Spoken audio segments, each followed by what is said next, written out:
Hello children, welcome to असा education. आज हम करेंगे आरबीएससी की 8वीं क्लास की हिंदी की किताब का 5वां चैप्टर महाराणा प्रताप। इसके हम करेंगे प्रश्नोत्तर। तो आइए देखते हैं कि आपका पहला प्रश्न क्या है। पहला प्रश्न है सोचें और बताएं। तो इसमें कुछ पंक्तियां दी गई हैं, उनका आपको बताना है अर्थ। ये हैं धरती जागी आकाश जगा, वह जागा तो मेवाड़ जगा। तो इन पंक्तियों का आपको अर्थ बताना है। तो क्या अर्थ होगा? सेकंड लाइन है वह जागा, कौन जागा? महाराणा प्रताप। तो राणा प्रताप मातृभूमि की आज़ादी के लिए स्वयं भी सचेत हुए। तो उन्होंने क्या किया? अपनी प्रजा को भी चेताया। इससे सारी मेवाड़ की धरती जागी, सारी मेवाड़ की धरती जाग गई, मतलब सभी लोग सचेत हो गए और मेवाड़ की जनता में क्या हुआ? जोश का संचार होने लगा, सभी के अंदर जोश आ गया। फिर आपका अगला प्रश्न है कि प्रताप को मातृभूमि का रखवाला बताया गया है, क्यों? तो महाराणा प्रताप को मातृभूमि का रखवाला क्यों कहा गया है? क्योंकि राणा प्रताप ने मातृभूमि की रक्षा और उसकी आज़ादी का प्रण ले रखा था और वो जी जान से उसकी रक्षा करते रहे। तो वो रक्षा करते रहे, इसलिए उनको रखवाला बताया गया है। आपका अगला प्रश्न है, ये है बहुविकल्पी प्रश्न। इसमें आपको 4 ऑप्शन दिए गए हैं, देखना है कि कौन सा सही है। तो पहला आपका प्रश्न है, प्रस्तुत कविता में कवि ने प्रताप के स्वाभिमान को बताया है, कैसा बताया है? अपार सिंधु सा बताया है, अटल हिमालय सा बताया है, या वन की आग सा बताया है, या चंद्र की किरणों सा बताया है? तो प्रस्तुत कविता में कवि ने प्रताप के स्वाभिमान को अटल हिमालय सा बताया है, जो आपका खा है वो सही है। फिर है महाराणा प्रताप के पक्ष में था सत्य असत्य प्रलोभन समझौता। तो महाराणा प्रताप के पक्ष में क्या था? सत्य। तो वो बहुत अधिक सत्य बोलते थे, सत्यवादी थे, सत्य का ही हमेशा पक्ष लेते थे। तो पहले का आंसर होगा अटल हिमालय सा और दूसरे का आंसर होगा सत्य। फिर आपका अगला प्रश्न है, ये है लघु उत्तरात्मक प्रश्न, जिसमें पहला है आंधी तूफान में रुका नहीं। पंक्ति में आंधी तूफान किसके प्रतीक हैं? तो आंसर होगा कि महाराणा प्रताप को बादशाह अकबर की जो विशाल सेना थी उसका आक्रमण झेलना पड़ा था। तो बादशाह अकबर की विशाल सेना थी, उसका आक्रमण महाराणा प्रताप को झेलना पड़ा। इसके साथ ही उनको अनेक कष्ट उठाने पड़े थे। तो यहाँ आंधी तूफान जो कहा गया है, आंधी तूफान में रुका नहीं, तो आंधी तूफान किसको कहा गया है? शत्रुओं की विशाल सेना को।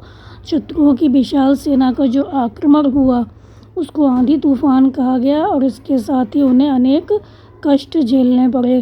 तो यहाँ आंधी तूफान शत्रुओं की विशाल सेना के आक्रमण एवं अनेक कष्टों के प्रतीक हैं। फिर है सेना के अभाव में भी प्रताप को सेना नायक क्यों कहा गया है? तो सेना के अभाव में भी प्रताप को सेना नायक क्यों कहा गया? तो आंसर हुआ कि हल्दी घाटी के युद्ध के कारण प्रताप के पास कम ही सैनिक रह गए थे।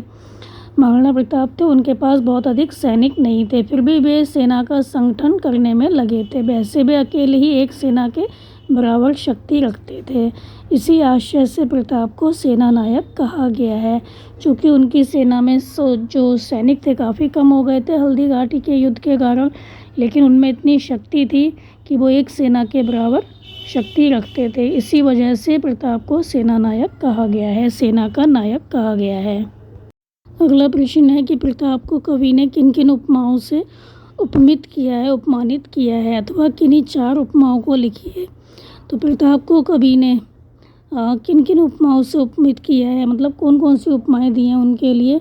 तो कवि ने महाराणा प्रताप के लिए ये उपमाएं दी हैं, अटल हिमालय और आज़ादी का सूरज, इतिहासों का अमर पृष्ठ, शौर्य का अंगार, भाग्य विधायक।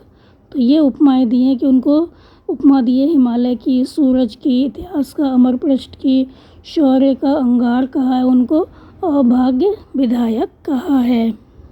का अगला प्रश्न है, ये है दीर्घ उत्तरात्मक प्रश्न। तो पहला है, इस कविता में कवि ने प्रताप के चरित्र की किन किन विशेषताओं का चित्रण किया है? कौन कौन सी विशेषताएं बताई हैं उनके चरित्र की? तो आंसर होगा इस कविता में कवि ने महाराणा प्रताप की इन प्रमुख चारित्रिक विशेषताओं का चित्रण किया है। पहली है, प्रताप मातृभूमि के रक्षक और आज़ादी के लिए सर्वस्व न्यौछावर करने वाले थे। वे अपनी आन बान पर मर मिटने वाले थे, स्वाभिमानी थे, कष्टों को सहने वाले थे, दृढ़ प्रतिज्ञा वाले थे। जो वो ठान लेते थे वो करके दिखाते थे। उन्हें लोभ लालच बिल्कुल नहीं था। पराक्रमी थे, मेवाड़ के सूर्य कहलाते थे वो। युद्ध में प्रखर रहने वाले, सत्य के पक्षपाती, धैर्यशाली, महाव्रती और सहनशील प्रवृत्ति के थे। इस प्रकार कवि ने प्रताप के चरित्र की लगभग सभी विशेषताओं का चित्रण किया है तथा उन्हें मेवाड़ की जनता का भाग्य विधायक बताया है। आपका अगला प्रश्न है, निम्न पंक्तियों की व्याख्या कीजिए। यहाँ पर कुछ पंक्तियाँ दी गई हैं, उनकी आपको करनी है व्याख्या। पहली पंक्तियाँ हैं, भय इतिहासों का अमर पृष्ठ, मेवाड़ शौर्य का भय अंगार।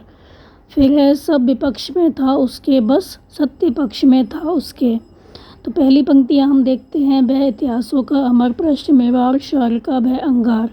तो यहाँ पर किसके बारे में बताया गया है? महाराणा प्रताप के बारे में। तो महाराणा प्रताप अपने शौर्य मतलब बहुत अधिक वीर थे, पराक्रम थे और मेवाड़ की आज़ादी के रक्षक होने से इतिहास के पृष्ठों में अमर हो गए। भय इतिहासों का अमर पृष्ठ, भय इतिहास के पन्नों में अमर हो गए। मेवाड़ शौर्य का भय अंगार, वे मेवाड़ के शौर्य के अंगार थे, मेवाड़ की वीरता के अंगार थे, मतलब बहुत अधिक वीर थे वो और सभी शत्रुओं को अपने शौर्य रूपी अंगार से झुलसाने वाले थे।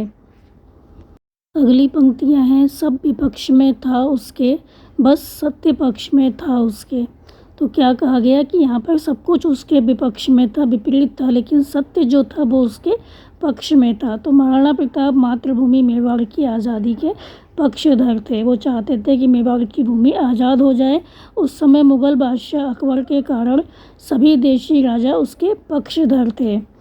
तो इस कारण प्रताप के पक्ष में कोई नहीं था। सभी किसके पक्ष में थे? अकबर के पक्ष में। सब विपक्ष में होने से प्रताप स्वयं अकेले ही जूझ रहे थे। बस केवल सत्य जो था वही उनके पक्ष में था। तो केवल सत्य ही उनके पक्ष में था, बाकी सब कुछ उनके विपरीत जा रहा था, सब कुछ विपक्ष में था। यहाँ तक हमने किए दीर्घ उत्तरात्मक प्रश्न। इसके आगे के प्रश्न करेंगे हम अगली वीडियो में। तो आप हमारे चैनल को लाइक कीजिए, सब्सक्राइब कीजिए और शेयर करना बिल्कुल मत भूला करिए। Thank you.